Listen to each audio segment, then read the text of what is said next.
Hi there, FlossTubers. This is my first FlossTube video. This is the 8th time I've tried to film it. Hopefully, this will be it. We've had everything from cats to phones to kids happen today. So, let's hope this is it. I'm Jay, and if you are a member of a Facebook group, you know me as Jay. On YouTube, I'm JayCei. I started cross stitching back in 2014, and it was by accident. I'm a crocheter to begin with, and I make things with thread. I like to work with thread. What they call a threading. See? Okay. You get the idea. I do that and lacy things and stuff like that. So I wanted a thin thread to work with and colors. I wanted pretty colors. So I went through, and my husband had some cross-stitch floss in a box that he hadn't been using. He hadn't cross-stitched in years. I said, do you mind? He said he didn't. Made flowers. And then I found a stamped stitch in there that was some hearts around it, and it said, bless his house or something. I don't know. I enjoyed the process, not the pattern. Looked and looked for patterns that I would enjoy, and it was hard to find because I'm not into the more primitive styles, and I'm not into country stitches or the Americana kind of things. I mean, I can appreciate the work in them, they're not something I want to stitch. So took a while. I really enjoy the fantasy style stitches, the mermaids and the fairies and the castles and, you know, so on and so forth. So Dungeons and Dragons looking stuff, you know, dragons, I like dragons. So yeah, a lot of nothing as far as when I was looking for it, and I was working on a pattern for somebody else that I absolutely hated the colors and the pattern and everything else. And I was watching some crochet videos, and I noticed in the corner there was cross stitch videos. I'm thinking, what kind of video can you make for an X? I had no idea. And I think it was Mrs. Milky Bar Kids' Hade video. What was that? I spent the next 3 days on the Hade website. I bought a huge Hade kit. I spent 2014 buying stuff. Oh, hi there. It's Kiki. So that's it. Yeah. I spent that year buying things. Lots of things. Many things. And things that I didn't buy were given as gifts. So I had a lot of stuff in there. And did a lot of finding out. Ditched the thing I didn't like. Started, I had an earth that was an outline of a girl, Kayuki something, I can't remember the name of it, I think it was Dahlia. She was holding a flower, or there was a flower in her hair and everything. It was just the outline of the picture, you know. And I had gridded it with tailor's pencil. It didn't erase, didn't wash out. So here I had this finished heaven and earth stitch, even though it was just the outline. Finished stitch on Ada with gridding that wouldn't come out. I was very, very disturbed by this. And then I tried another did another smaller piece, and I tried to use that marker that everybody uses. Didn't wash out either. So there was a little bit disappointment, shall we say, when it came to that particular kind of thing. Now I grid with the line stuff. So I learned my lesson. I also learned how to do the real life of me. I learned how to do the stitching the edges, watching her. That worked. And I learned how to do gridding, watching her as well. Let's see. I have a work in progress. Y'all know what this one is. There's the picture. There's the stitching. And you know, this is Tulip, Nora Corbett, 168 for those of you who... And I wish I could get that light out. There we go. I was scared to death of how those oranges are going to come out because I don't like orange. And I thought, ugh. I picked two that looked somewhat simple and had my daughter pick between the two. And she picked Tulip. And I thought, oh God. Because I really don't, I'm not a fan of that color range. And y'all were right. I mean, so many times I heard y'all say the pictures don't do the stitch justice for these. Came out. I think it looks wonderful on the stitch. The picture looks weird to me, but on the fabric it looks great. So that's a happy surprise. I had messed up on it 8 months ago. Restarted it December 31st. I've been working on it. I had maybe this and this done, and that was it on the 31st. And I messed up somewhere, and oh my gosh, apparently it really angered me, and I didn't pick it up again or something. I don't know. I was, you know, discouraged by it, and it took me a while to pick it up again, and I did on the 31st because I had stopped stitching for a long time because of a move and some other issues we had here, and but I'm glad I did, and she's coming out very nicely, and I appreciate that y'all show your work on there to inspire those of us who overwhelm themselves. I also have to say thank you to Wonderfully Hopeless for her ice dye tutorial. I'm fully addicted, hopelessly addicted, wonderfully addicted, truly addicted. Where can I show you this? Oh, that's not bad. That's kind of like the colors. I know, they're pretty, they're gorgeous. I love the pinks and the blues and the swirlies, and it looks great, and I will be doing more and more and more of it, and I have some more, in fact, sitting over there. So, love doing it. It's so much fun. And I absolutely do not like stitching on Ada unless it's full coverage or a little piece. But if it's full coverage, I don't want to do it on Ada. And I have some things that really need a pretty fabric, and that tutorial really made it a lot more accessible for me. Because if you know, those hand dyes are mighty pricey. And on her will probably go this pretty little girl. This is generally a Spring Fairy. Got her at Joann's with a coupon. And if you, okay. My 11-year-old wants this done for him. He loves the dog, he loves the Christmassy feel, he loves the whole thing. I'm not doing it on that blue Ada. I don't love that. If y'all can think the color a little less blue, but wintry. Give me an idea. Something frosty. Something cute. Because this, I'm not feeling this. I'm not feeling that either. Yeah. What else is there? Yeah, so I'm pretty new at the whole stitching thing. First video. Only been stitching technically for about 6 months. Because I did a big break there. Teresa Little Stitcher, you may know me as Again Even. We had a little discussion, and you're part of the reason for this transition. And if you want to know more, feel free to PM me. But thank you for your inspiration. So therefore, because of her, I must do the Teresa Little Stitcher tag. And partially because I love tags, and partially because, yeah, I wouldn't be doing this if it wasn't for her. So, here we go. Most useful tip I've learned from watching FlossTube is to only do what you love. You don't love it, you're not going to enjoy it. You don't enjoy it, you're not going to finish it. Or you're going to hate every minute of it, and it's going to take away from what that craft is supposed to be. And that craft's supposed to be your happy place. Best cross-related thing I have learned this year. The ice dyeing. I think that cross-stitch related. Yeah. I think the ice dyeing, because it opened up a whole lot of options for me. Based on 2015, what have you learned that you will not do in 2016? I will not put time restraints on my stuff. I will not give myself limits on when things have to be finished. I will not say I'm going to do this for this many days, or I have to work on this many days, because when I put rules and limits, I don't want to do it. Because I'm stubborn.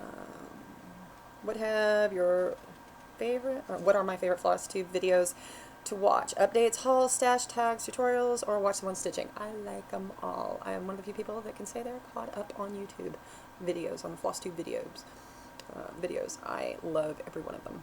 I love the updates, and because it shows me, you know, hey, that progress is awesome. You ladies do some, and you gentlemen do some wonderful stitching. I love the hauls and the stash because it shows me what I like to buy. Things I would never have known existed, such as, you know, Heaven and Earth and Charting Creations and White Willow stitching and Gecko Rouge, and so many of them are out there that I would have never had any idea. Tags, I like the tags, they're cute. I like to get to know y'all. Tutorials, love me some tutorials. I love them. You can make more. You can make duplicates. I don't care, I'll watch them. Watching someone stitch, I watch Lizard Lee stitch. I like it. She's funny. And I stitch while I'm watching, so it's not like I'm watching every stitch. So, you know, it's kind of like having somebody to stitch with, you know? I don't know. As long as y'all are talking, I'll watch. Based on this year's cross stitching, what are your most used tools, objects, and your least used? And what about needle minders? I don't own a needle minder. I know I'm weird, huh? I stick my needle in my rhyme guard, and if I'm done stitching for the day, I put them away because we have a small cat, my husband's cat actually. She likes to eat needles, so can't leave those out.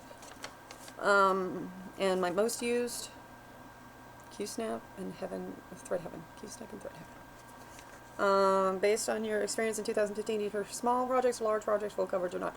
I like large projects. I know I'm not going to finish them quickly, but I do like them. I like the full coverage. I like all that. But I'm learning to expand my horizons. So I consider Tulip a small project. Loving every minute of her.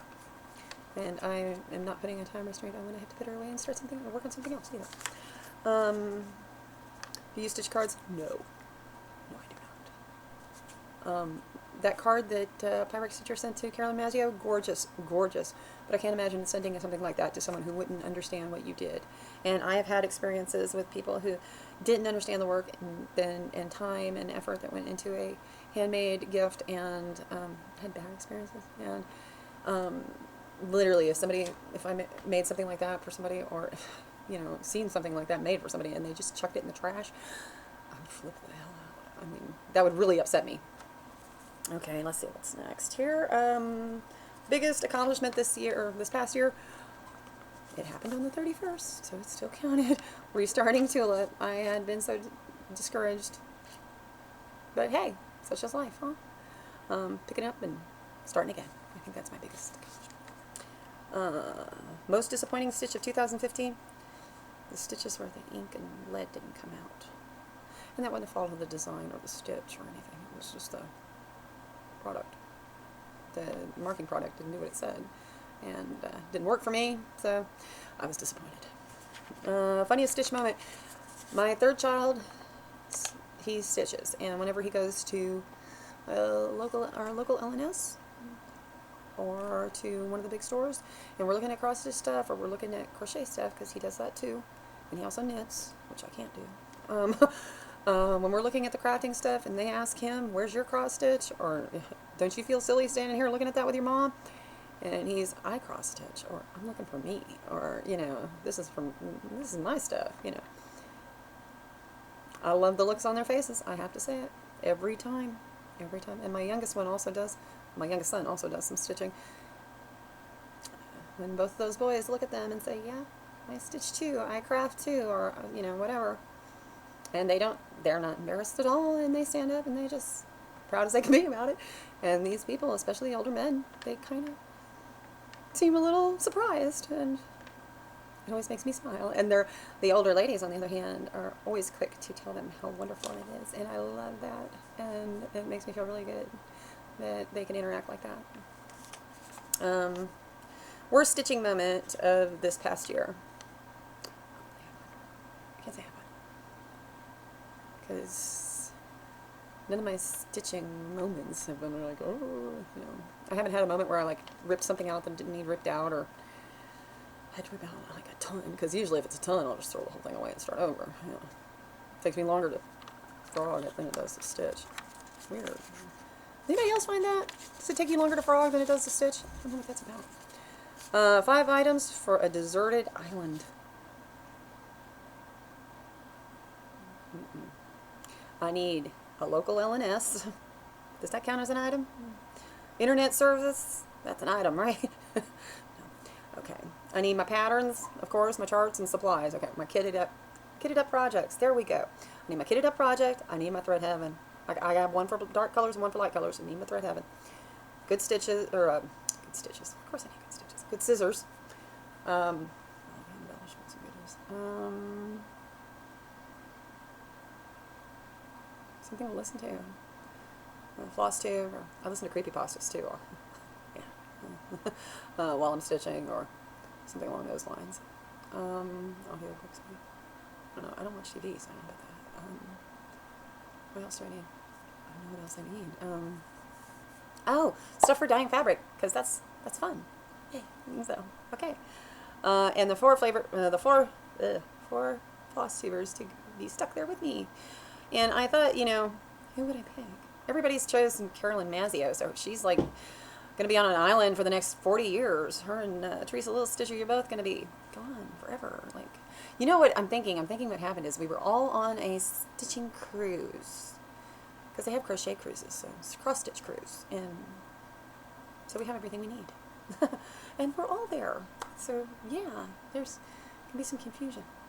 But, Jennifer Apodaca. I think that's it. I don't know how to say her last name. But it's right. Absolutely would have to take her. She's so funny. She reminds me of a little bunny rabbit. I know, that's weird. But she's so sweet, and she's so funny, and she's so upbeat. Even when she's upset, she's upbeat. I'm not sure how that works, but she's adorable, and I'd love to sit down and stitch with her. Organic Granny would be fun to stitch with. I bet she cusses when she's stitching. But she does. I do. Pam Reed, definitely. The lady who just finished the cross stitch for her father, the boat. Wasn't that gorgeous? And I can't wait to see her 70s record cover. Can't wait to see that finished. But I bet she's cool under pressure, so she'd be good to have. And probably knows first aid. She's dispatch her. Pyrex Stitcher. Definitely have to have her there. She's amazing. She makes me laugh every time. Thread Garden, the lady there, she makes me laugh every time. And I love her stitching. And Coffee Stitcher. We'd have to take Coffee Stitcher because we'd need a really good barista. No, yeah, he's got a lot of talent, and it's very inspiring, and I hope he continues and takes it forward. I hope he expands on what he's dabbling in, or what it appears that he's dabbling in. You know what I mean? The design that he did with the Snow White, while not a design I would choose for myself, my daughter loved it. And the stitches, the finished product that I'd seen several times, gorgeous. I mean, they come out gorgeous. It's really cute. So, yeah, I could totally see people paying for his patterns. Yeah, and then he could get out of a coffee shop and be independently wealthy. Wouldn't that be nice for everybody? And he could do more videos. That would be fun. But, yeah, it's really hard to pick just 4. I mean, there's so many lovely people. Yeah, I think I'm probably out of time, and I don't know if I'm going to be able to get this thing uploaded because I don't know if I'm using the right kind of camera. So let's hope this all worked out, and you all take care, and, yeah, leave messages in the thing if you have a color you think would work for that stitch, or if, you know, can answer any other questions. That would be awesome. Y'all subscribe and all that good stuff. So, y'all take care, and see you next time.